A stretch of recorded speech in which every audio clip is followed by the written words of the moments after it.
Oh, hello, this is Tak Chung from Walk with Tak. Welcome to my YouTube channel. If you enjoyed this video, please like, subscribe, and share. Cooking is all about sharing. Even if you cook for yourself, occasionally you will want to cook for your guests as well. And in my case, when I cook, I always consider what my family would like to eat. Cooking this dish is a good example that I take into account of what my wife and my son would like to have in this dish.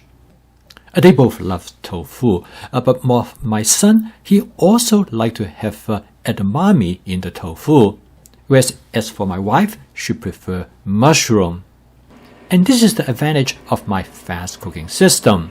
With flavor chasing, advanced prepping, stir frying, and template-based cooking, I am able to make modifications and adjustments to meet their desire. And by having food ingredients prepped in advance, I have many different options to select from. And with template-based cooking, I can make adjustments and modifications both easily and quickly. With flavor chasing, I can make adjustments readily to suit the preference of my diners. And with stir frying, everything could be done quickly and efficiently. Instead of treat cooking as a chore, using this approach, cooking is both fun and pleasurable. And with the fast cooking system, I am able to include all the ingredients that my family members enjoy.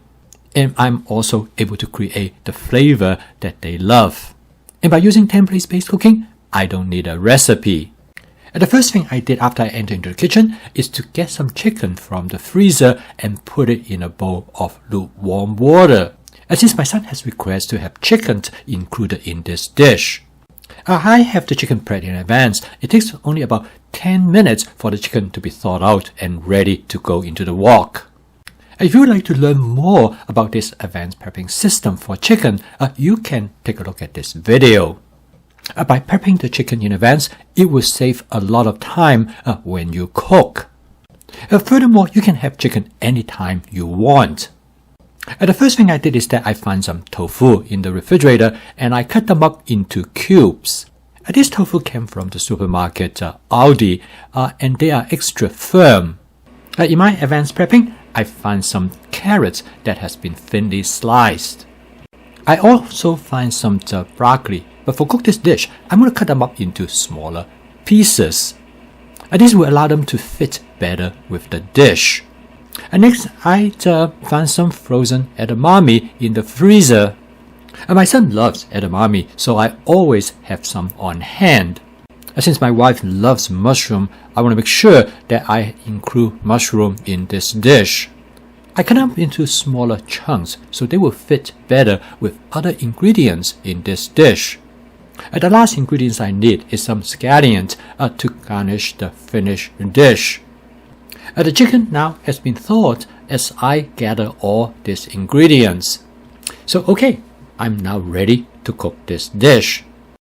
I'm going to cook this dish in my Cuisinart 14-inch stainless steel wok, but I start out with 2 tablespoons of canola oil. I use my spot seasoning method to create a non-stick cooked surface. If you're not familiar with this method that I use, you can take a look at this video. The broccoli is the first thing that I add to the wok. You notice that I cut the broccoli into relatively small pieces. Next, I add the thinly sliced carrot. I have both of them in my advanced prepping, except the broccoli was in the larger chunks. So I cut them up into small pieces before I start to cook, and that only takes a few minutes. This is an example of sequential stir frying. I put the ingredients that I want to cook longer first into the wok. This will allow me to create the desired texture that I want. And you might want to cook them in a slightly different order based on how you like the texture going to be.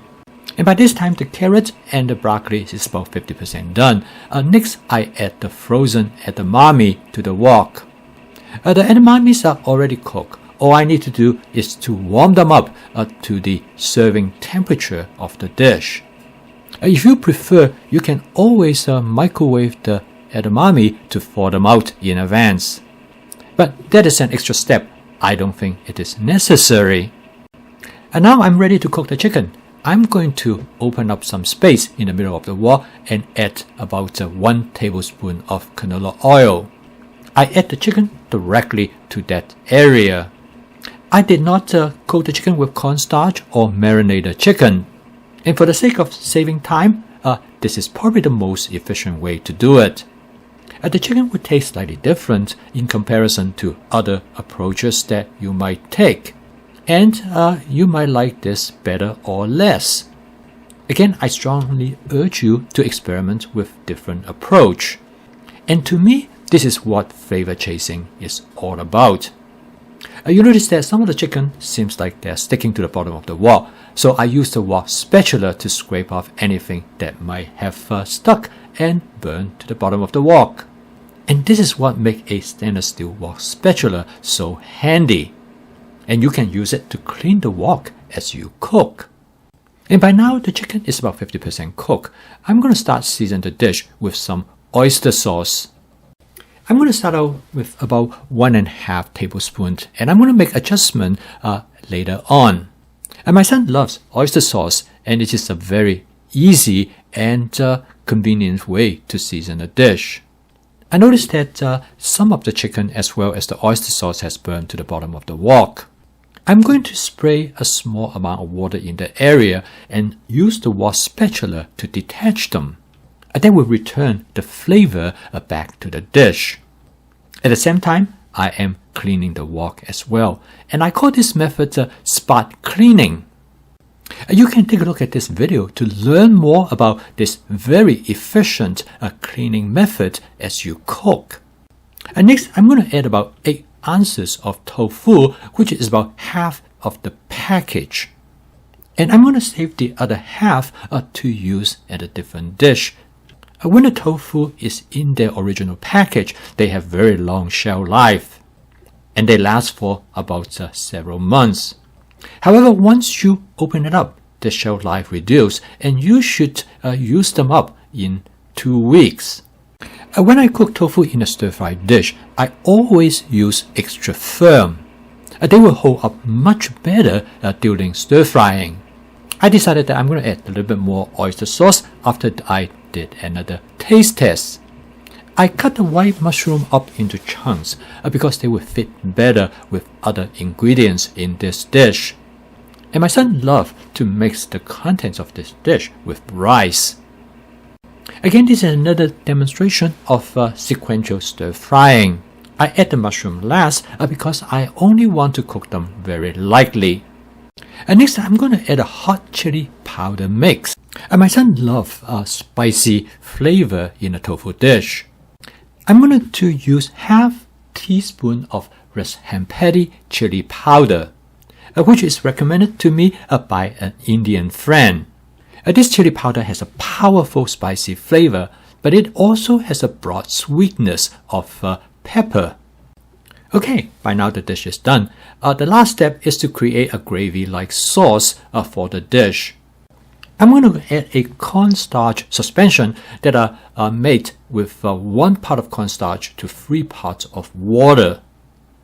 I'm going to start with about 4 tablespoons and make adjustment to the thickness by adding more of it or by adding some water.